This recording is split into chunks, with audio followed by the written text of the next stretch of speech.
કમોસમી વરસાદને કારણે ખેડૂતોની સ્થિતિ દયનીય બની છે। તેવામાં ફરી એકવાર વરસાદથી ખેડૂતોના પાકને નુકસાન થયું છે। ખેડાના માતરમાં એક બાજુ કલેક્ટર દ્વારા સર્વેની કામગીરી પૂર્ણ થઈ છે, તો બીજી બાજુ ફરી વરસાદ વરસ્યો અને ડાંગરના પાકને નુકસાન થયું। ખેડૂતોના પાકને નુકસાનીનો સર્વે કરવા મોકલવામાં આવેલ 130 જેટલા કર્મચારીઓએ 24 કલાકમાં 1,35,000 હેક્ટરમાં સર્વેની કામગીરી પૂર્ણ કરી દેતા ખેડૂતો આશ્ચર્ય પામ્યા છે। આ વરસાદ ખૂબ આવ્યો, બધી ડાંગર બધી ખલાસ થઈ ગઈ, બધી ઊંઘી ગઈ, પડી ગઈ, બધું ભેનામાં જ છે અત્યારે। અને આજે વરસાદ પડ્યો, આજે ફરી પાછો બાકી હતો, આજે પડ્યો વરસાદ, બરાબર।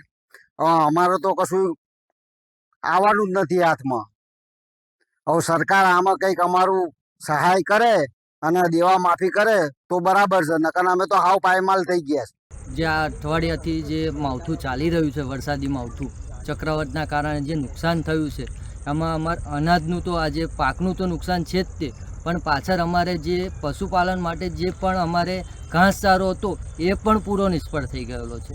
અને અમારું આખું આ કુંજેરા ગામ પશુપાલન અને ખેતી ઉપર જ જીવે છે। કાલે પડ્યો તો વરસાદ ને આજે પડ્યો, એટલો બધો વરસાદ પડ્યો કે ડાંગર તો લેવાય જ નહીં, બધો નાશ થયો।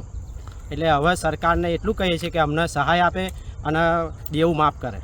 આશરે કેટલા વીઘામાં નુકસાન થયું છે? આશરે 1,000 ઉપર નુકસાન થયું હશે। ગામના લોકો ને શું માંગ છે, તમારી શું માંગ છે? ગામના લોકો એવું કહેવા માગે છે કે દેવું માફ કરે।